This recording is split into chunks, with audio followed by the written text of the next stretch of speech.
Hello, everyone, and welcome to End Time. And today I'm talking about The Thing, John Carpenter's The Thing.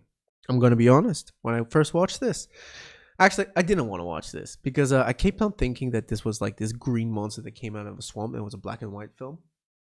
Nothing against black and white films. I just don't like watching them.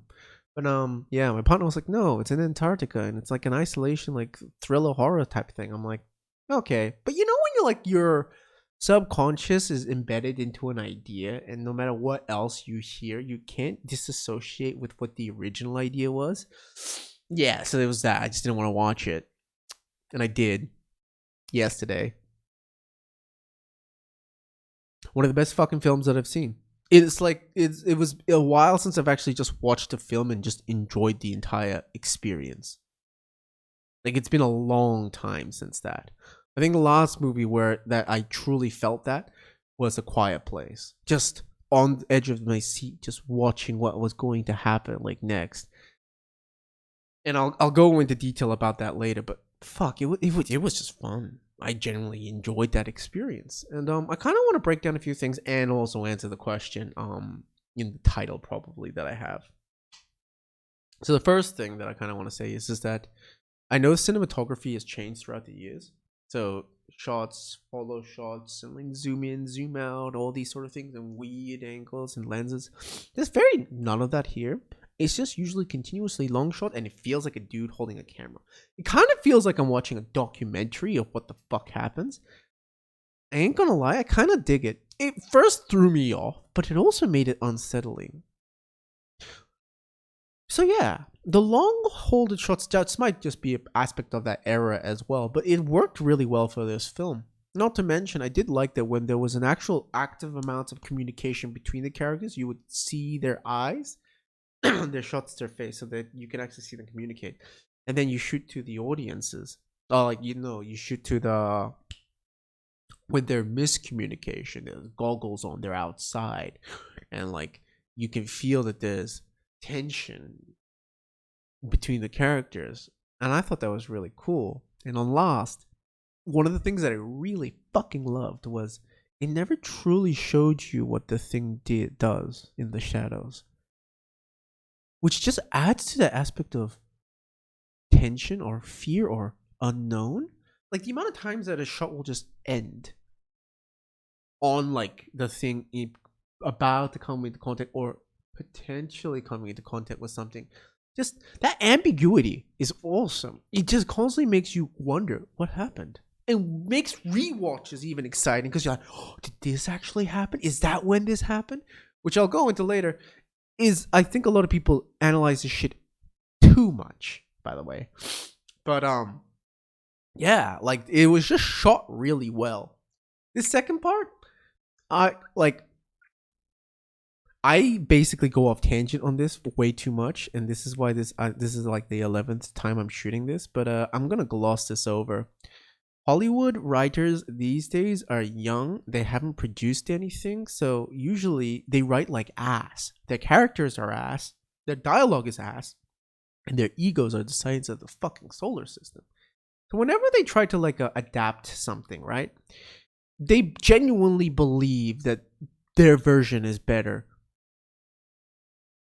and if people don't like it, and don't get me wrong, there are racists and sexists out there that straight up hate it because of diversity quotas, diversity, or like just females on screen. Like, don't get me wrong, those fuckers exist. Fuck them all. But like, when you're objectively looking at something, Rings of Power sucked ass. Just straight up sucked ass. His writing was ass. His writing was fucking ass. The characters were ass. Outside of like a couple like situations and scenarios where they were actually written good, it's just objectively bad. There weren't characters, there weren't people or elves or whatever. They were literal archetypes that were moving point A to B, and they weren't even consistent to who they were in the rewrite. And it's fucking mind-boggling. Witcher also, like I was always a strong advocate of one. Season 1 was not the greatest, but it was pretty good. And then 2, it's just like, what the fuck's going on, and why do I give a shit? Like, it's literally so fucking boring to watch this shit. Like, I watched it and I don't remember a single thing except for Burn With Your Burn, which was like one of the best fucking songs to come out of that year. Just a banger of a song.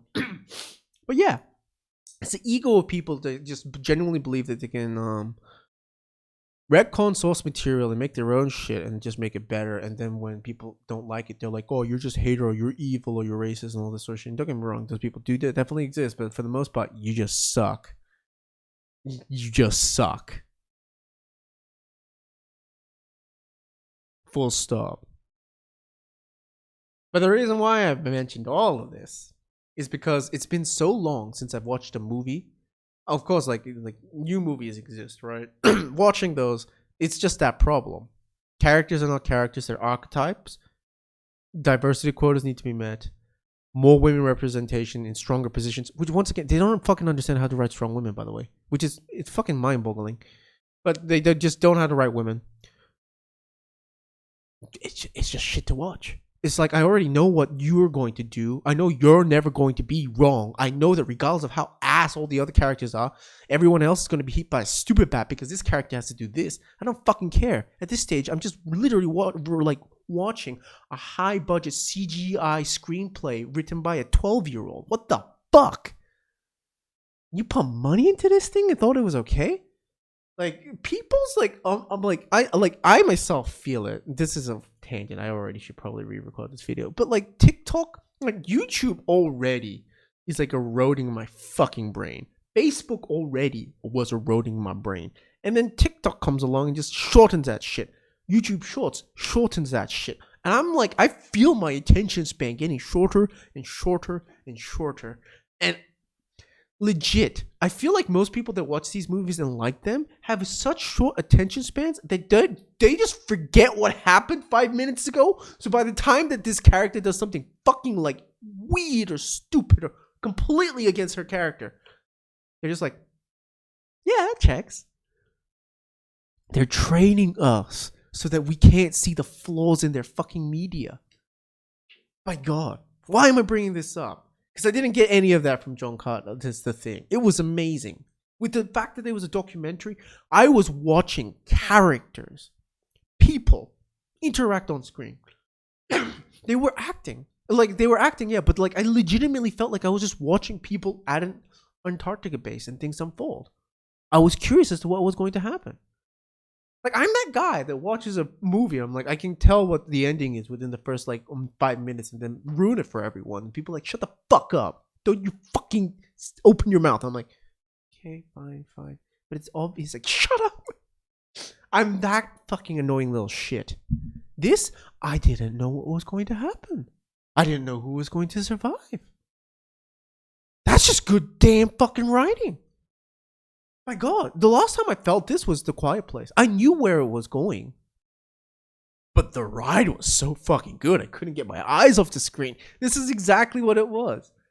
The concepts in this film were amazing. The characters were really fucking alien. And it really did feel like real life people just interacting and then dealing with this horrendous fucking situation. Dealing with isolation, trauma, fear, terror, like mistrust. It worked. It's so fucking good.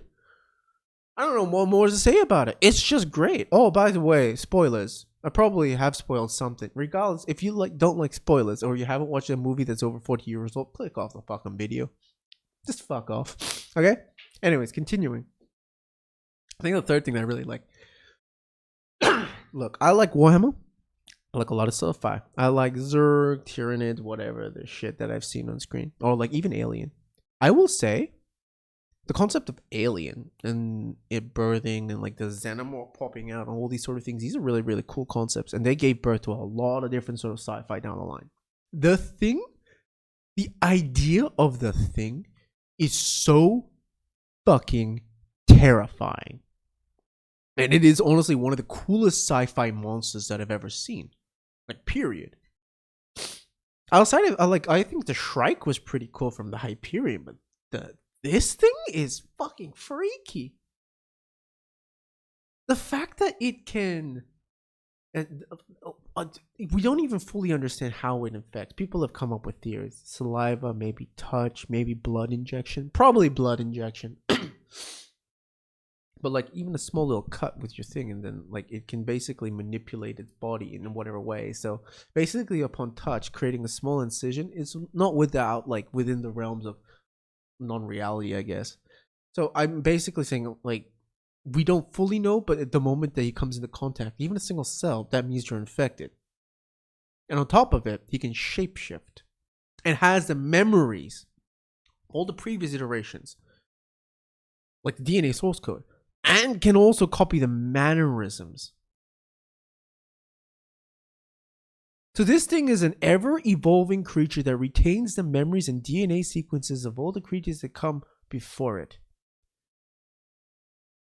And it understands social circumstances because, once again, it can access its memories and utilize it to its fullest. It is a terrifying creature. Like, fuck zombies. If this thing fucking got into them, like, just one city, we'd be dead. We'd just all be dead. There's no way humanity could fucking survive something like that. After COVID, absolutely not do I have any faith in humanity. Absolutely not. We'd just all be dead.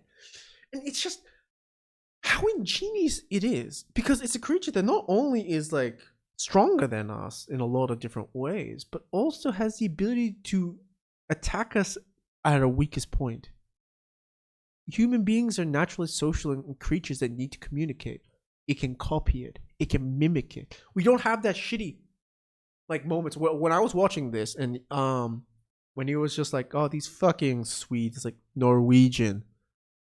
These fucking Swedes, Norwegian. I thought there was literally gonna be a moment where it's just like their identical versions, like, I'm the real guy. It's like, no, I'm the real guy. It's just like, where the fuck did you come from? It's just like, I don't know, those fucking Swedes. And then he dies. And then they're like, oh, and then they shoot. I thought that scene was going to happen. Didn't happen. Because then I realized this creature was going to be able to remember he even said that. So he would be able to mimic it. I'm just saying, it's really cool. That's the idea of this creature is fucking cool. What else did I want to talk about? I did talk about it in the first part, but I really do like that if you pay attention to all of the little aspects, like clothes being ripped, or characters being at one point in time or when they were. The movie does reward you, and I do love like the slow build of, oh yeah, everything's fine. You go over to the other base. You're like, what the fuck happened? You come back. You start piecing the pieces together. You go find a fucking UFO, and you're like, what the fuck? You come back, and then the terror slowly starts kicking in, and the idea of, we're not going to survive this. If this thing gets out, humanity is doomed. And then you're playing a mind game. Oh, we can't just all kill each other. It would try to retaliate or attack itself. There was that scene where it was just like the thing like breaks out of the body, like the famous scene with the fucking like little crab claw things with the head, and then its head detached, and like the Kurt Russell's like, I think each of the individual cells has an entity on of its own, and it wants to survive. And then he uses the burning thing using the blood. Was such a cool fucking way of indicating, and it only came from the fact that this like its head detached from the body to try to escape. By the way, I realized that that's probably what Transformers was homaging, the thing, like the little spider things with the head fucking like rolling around. I think that's what it was. Regardless, that's complete side tangent, but it was a really cool like aspect of trying to detect who the traitor was. And even if it did, it still wound up killing a person. I will say that's the one scene that I didn't like. Kurt Russell be like, flamethrower work! It's not working! What? And it's just like that for 2 minutes, and the other dude's just like, I'm just gonna stay and wait until my head gets bitten off. Like, guys, come on. Could have made the scene a little bit better. But yeah. I really like this film. It's good and it's thrilling and it's interesting from start to finish. It brings excellent questions, more aspects of ambiguity and fear. And now I want to talk about the ending, because I'll probably put it into the title. I think Childs is nearly 100% in my idea an alien. And it also works for me as a film. And I'll kind of explain as to why. You get this scene, and at the end, Kurt Russell fucking destroys and kills everyone, and he thinks that everyone is dead. I've done a good job. It's dead. I'll be dead, but at least it's dead. I saved humanity. There's no bravado, no nothing, just acceptance. Him and his whiskey bottle just sits down, and then Charles appears. And he's disappeared for a while. And he comes sit down, and he's like, "Are you?" And he gives him the fucking bottle or whatever. He's just like, "We're not supposed to share." He's just like, at this stage, even if we both, you or me or both are, it doesn't matter. We're both dead. The thing won. Why does it matter? Child takes a swig. He, Kurt Russell laughs. It just ends. One, I actually really do like this ending because it fits thematically with everything that I've seen on screen. But I've watched and read a lot of comments on Reddit, on YouTube, all that sort of shit, and I think people like go into this movie way too hard and be like, oh, their clothes changed, or this ripped at this point, or there was contact at this point, and they just keep on breaking down like just each individual fucking like little tiny little things. And I'm like, one, when films are like recorded, a lot of like inconsistencies can appear because they're shooting on different days, different coats, all this sort of shit. It might have been a point that the director was really trying to like hold on to, and it might not have been. Certain DNAs being like transferred at what point might have been or might not have been something that they took into consideration. By the way, they took a lot of consideration overall, but there's things like when you take a shot, there's things that are obviously in the shot that they're trying to capture, and things that just might just not be in the shot and they just forgot, like an extra being in the distance, that type of shit, right? So with that in mind, people saying, oh, his clothes has changed, is there whiskey in the bottle or not? None of that matters. And the reason why I strongly do think that Childs is the fucking monster is because of the first scene in the movie, or like basically the first scene. Kurt Russell is playing chess against an incredibly intelligent machine that's gone through multiple iterations to beat humans.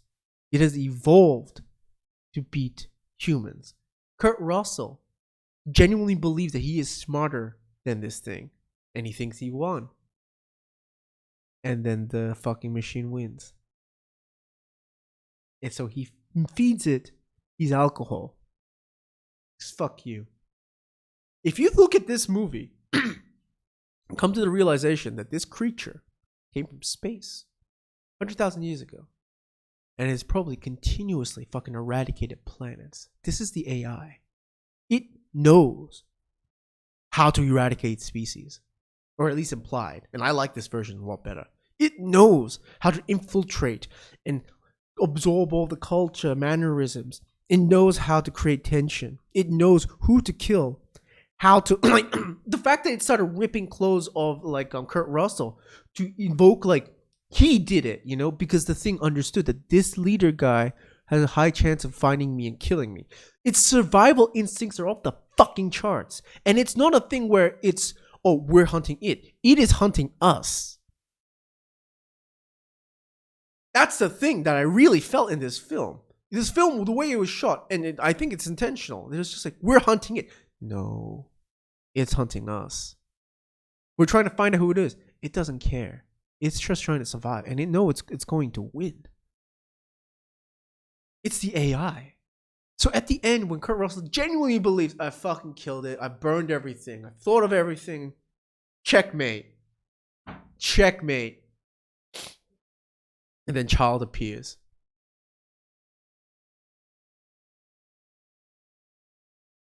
And Kurt's like, fuck. It's either a stalemate or I lost. That's so good that it ties into the first scene. Now, once again, I do know that you can make Molotov cocktails using whiskey. I think, like, I don't know. As a South Korean, I genuinely remember that, like, when the riots and shit like that happened in LA and even in South Korean history, they're like, you could use it, but if you want them to really burn, you got to use gasoline. So they empty or they drink the soju out and they straight or cut it and they just put gasoline in. I'm one of those people that genuinely believes that the fucking alcohol is gasoline. Here's the thing. Even if it is or isn't, it doesn't fucking change the scene. Because, one, if it's gasoline, gives the bottle to, like, Childs. He's like, meh. Because I don't know what this alien can drink or not drink. I don't know what it consumes and what it doesn't consume. Maybe it likes gasoline. Maybe it doesn't care. That's more the point. It doesn't care. It's in gesture. He drinks it. And if it's gasoline, Kurt Russell laughs. It's like, you're not even going to pretend anymore, are you? You fucking asshole. It feels good. Now, if it's whiskey, he's like, wait. Don't you didn't you say that we're not allowed to like eat or like from the same different foods and shit like same foods because we might get cross contamination? He's like, why does it fucking matter? Drink. And Child's like, now Child for me has always been like a defiant dude, a guy that's just always just being like, fuck you, I'm right, that sort of thing. So in this moment, being like, whatever. I feel like a character like that, the only point in time that he would admit to something, like just allowing the drink, is if he knows he's won. And I feel like that just fits in with both his character and also the thing. This part is actually a little bit incoherent, but I'm just saying that him taking the swig means that he either doesn't care or he's a thing. It's just like, smart man, and drinks it. That's why Kurt Russell's like. But that's my interpretation of the smile, right? And it fits so well with the chess scene that I just can't help but think that that is it. I think personally, like if I like wanted to, I would have loved it if Kurt Russell was basically infected and he hasn't just gone into the stage where the thing is taking over his body. Knowing how people like the good guy surviving all that, I don't think that's actually the case. I don't think that was the intention, especially when I heard about the different types of endings. It's fair. But for me, the story wraps up so well with the idea that Kurt Russell generally believes that he's defeated the alien. And just like the first scene, Childs appears being the AI, this evolved fucking advanced fucking alien species that's just gonna eradicate probably planets. And Kurt Russell's like, look, I don't even fucking care if you are it or not. You've won. Congratulations. And the alien's just like, and then you know that they both freeze, and this alien, probably if they ever find it, going to win in the end. That is just a great ending. And I don't give two fucks what anyone else says. That is like canon for me. And I just made a clickbaity title for whatever. But yeah, I think people broke down things like Child's breath not showing. I'm like, it's probably an angle. Like some people like, oh, the director was like, I don't think he did calculate that, and if he did say that it was, he probably didn't, and he was just like, this makes more. I think he plays stuff up to like and he enjoys the fact that his movie was shat on so hard and now people talk about it so much, and honestly he should. He made a great movie. So I don't necessarily think a lot of the things that people break down were taken actually into consideration. There was a lot that was. This was a very well thought out film, but I think a lot of the really big like breakdowns of each individual scene and like just nah, bruh, nah. So yeah, Childs is totally a thing. That's it. I like this movie. I kind of want to watch The Quiet Place 1 again. 2 I didn't like, but 1 I loved. Good movie.